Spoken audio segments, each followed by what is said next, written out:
What a beautiful day. I can't believe that this is December. This is just like an unheard of day. Can you see the little chickens in there? Coming up. Aww. Makes the excitement of spring so much closer, but I know we're gonna go through something crazy first with winter before. I'm not getting too excited, but I'm sure enjoying it. And so are those guys out there.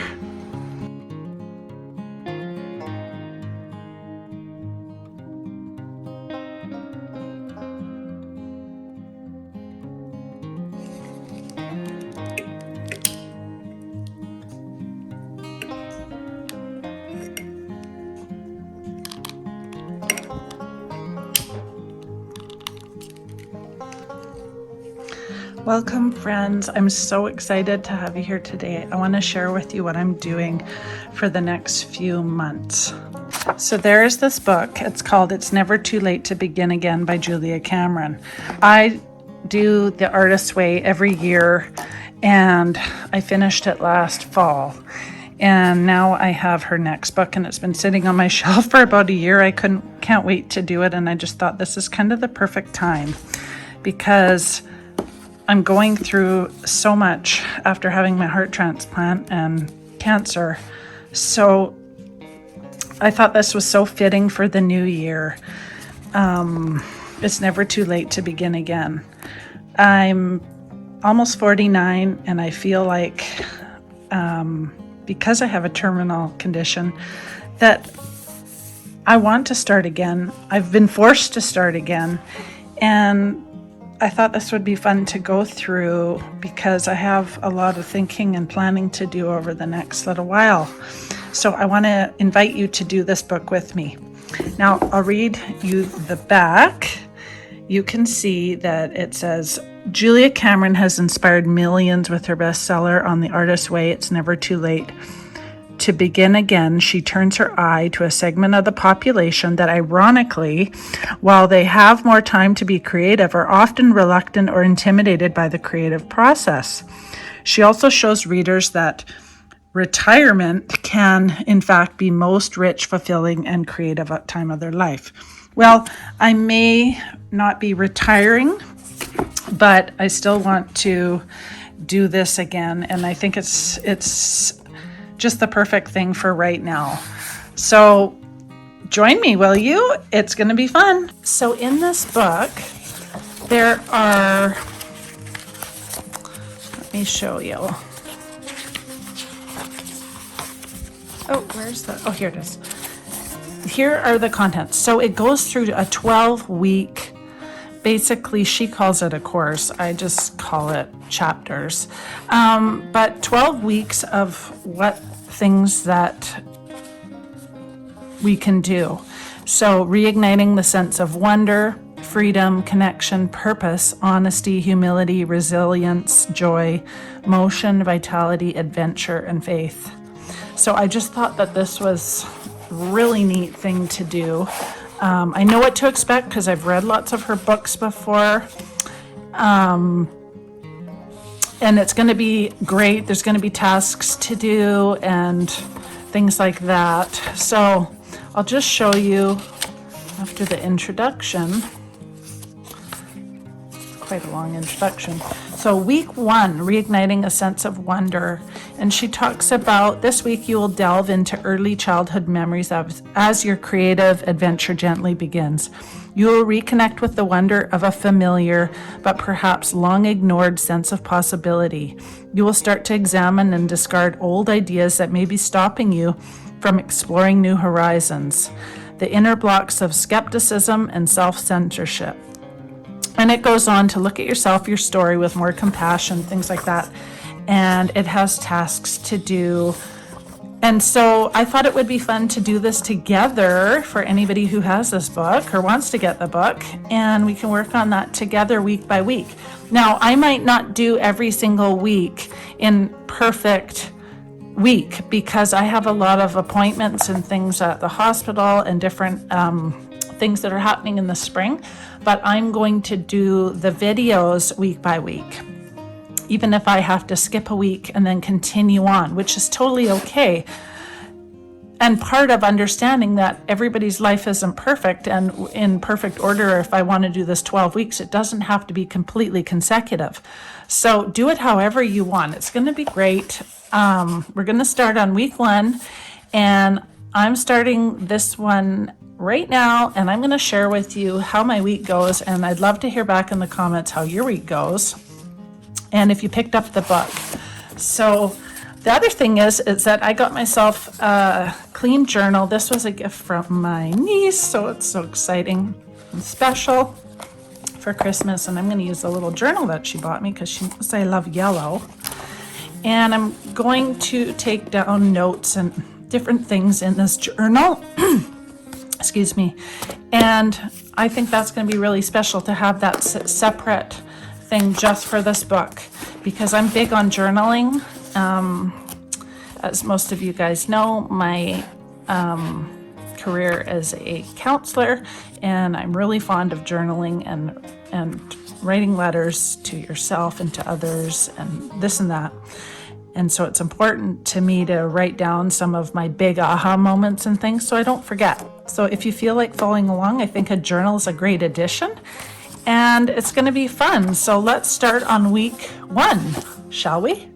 Okay, so here's something I totally love about this book. Basic tools, morning pages, 3 daily pages of longhand stream of consciousness writing done first thing in the morning.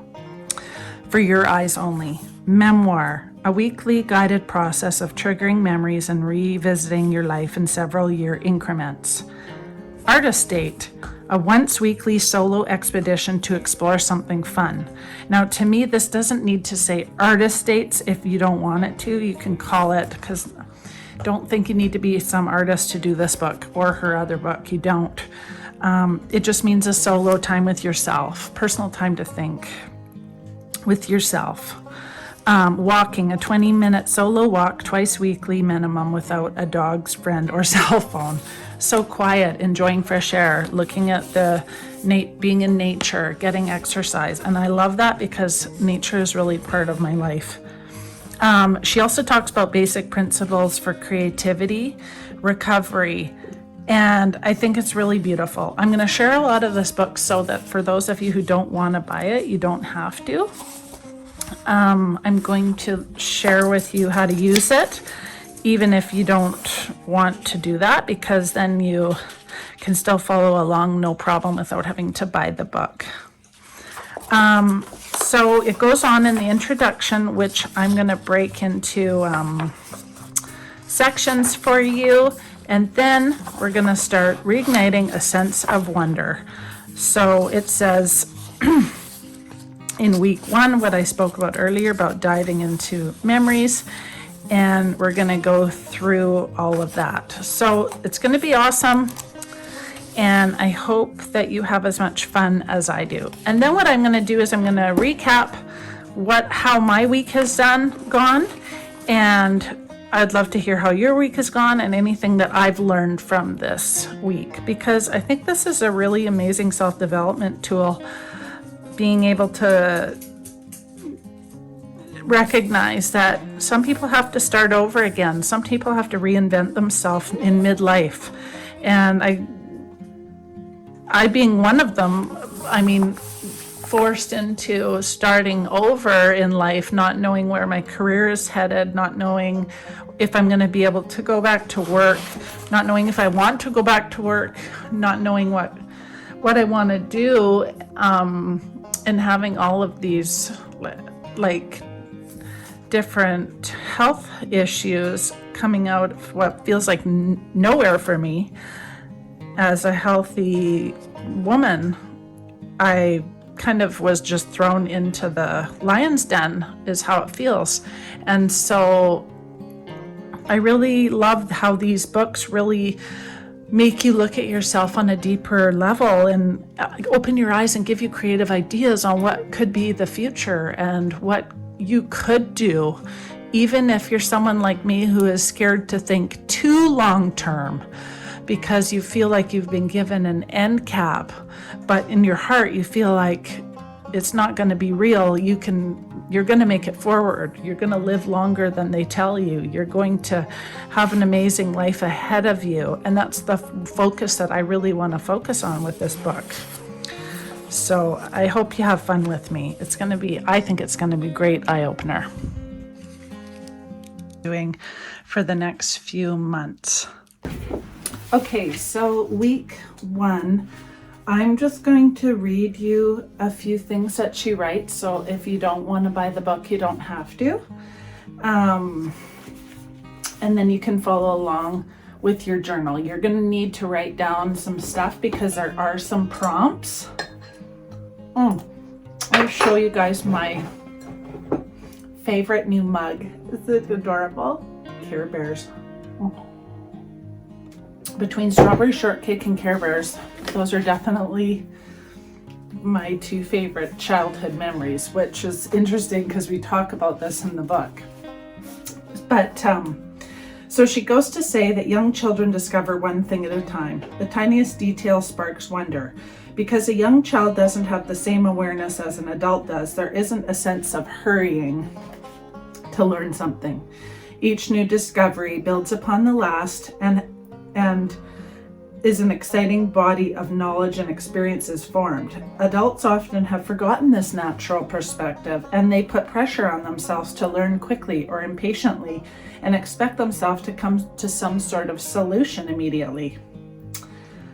And whether you're starting a new point in life, in midlife, or just retiring, or changing careers in midlife, we're often leaving a structured life where we were an expert and entering a non-structured life where we may feel at some degree at loose ends, kind of almost in shock.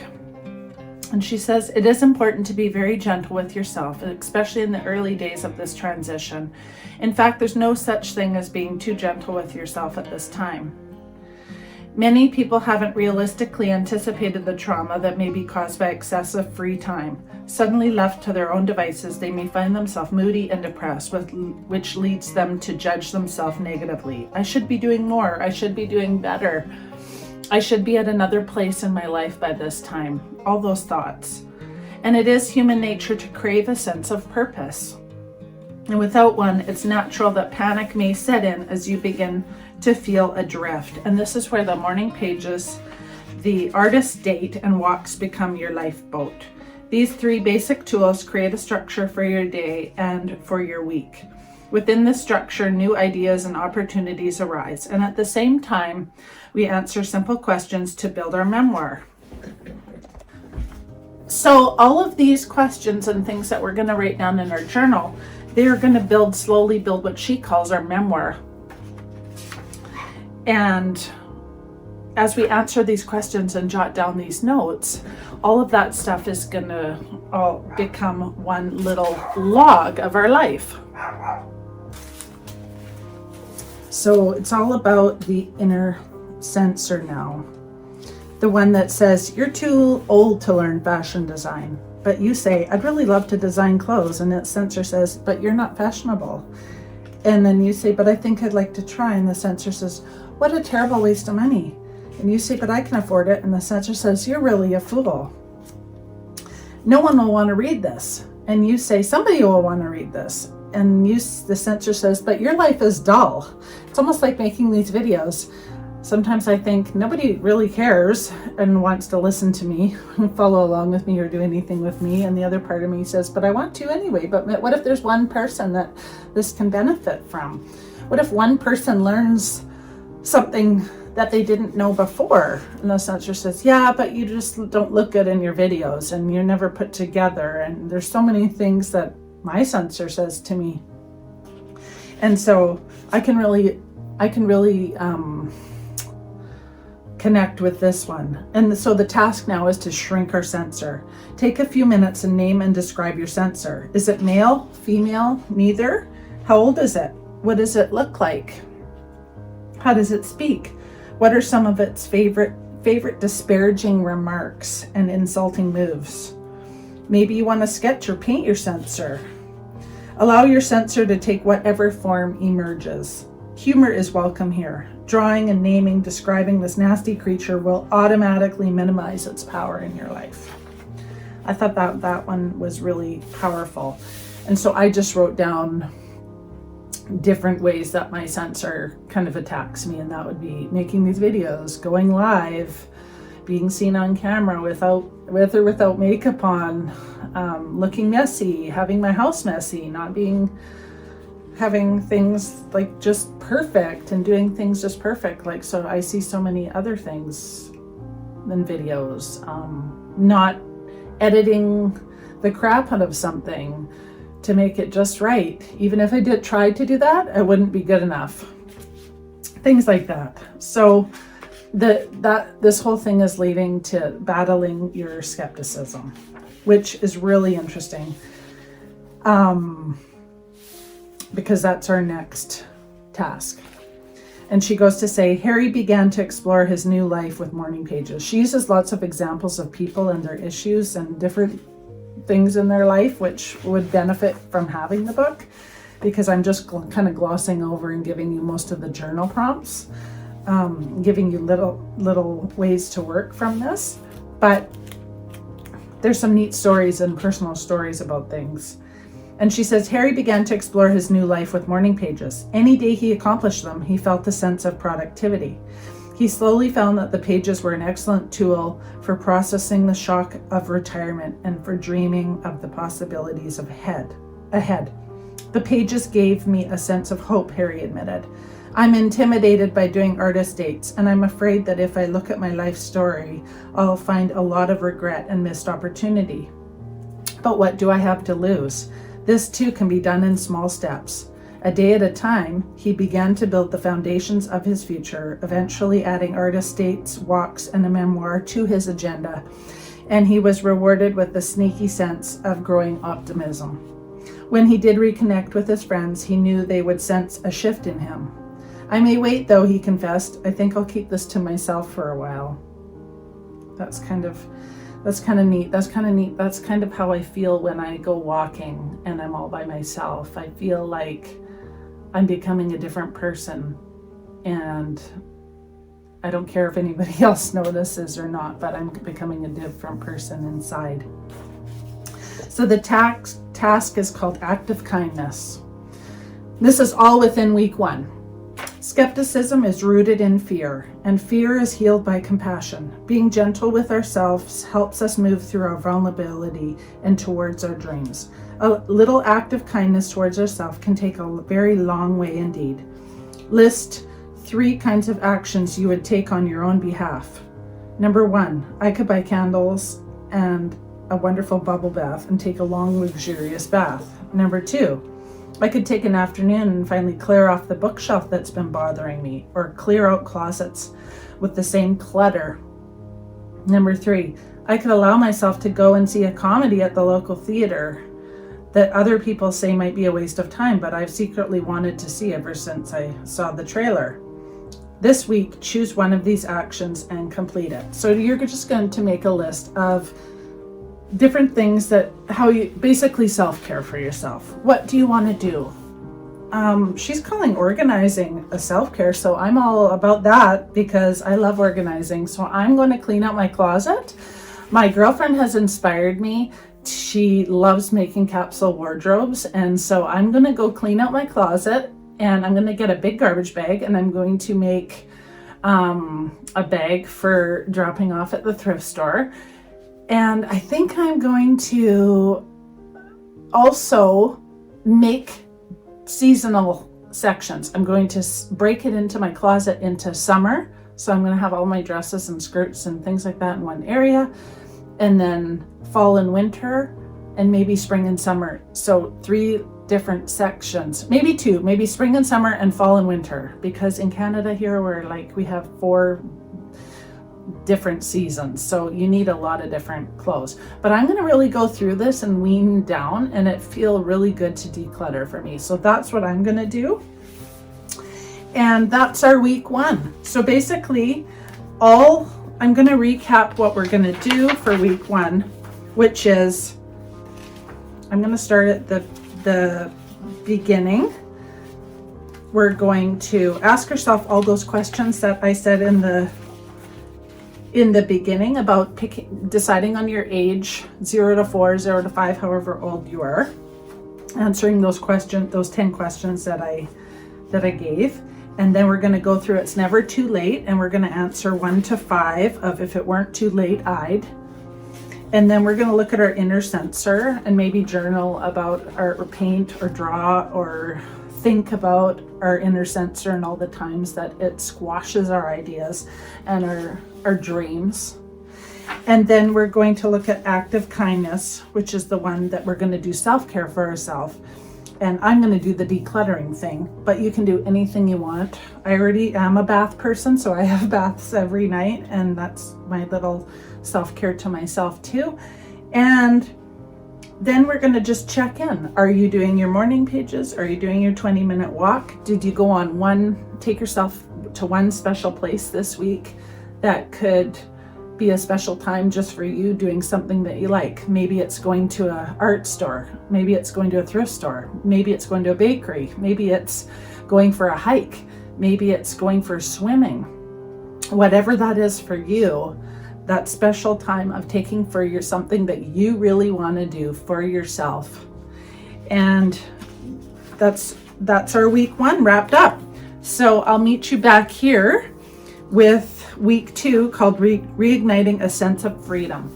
But please do leave me a comment and let me know if you had any aha moments, and if you bought the book or if you're just following along with me. I'd love to know, because if you're following along with me and there's enough people, I'll read it a little bit deeper into this.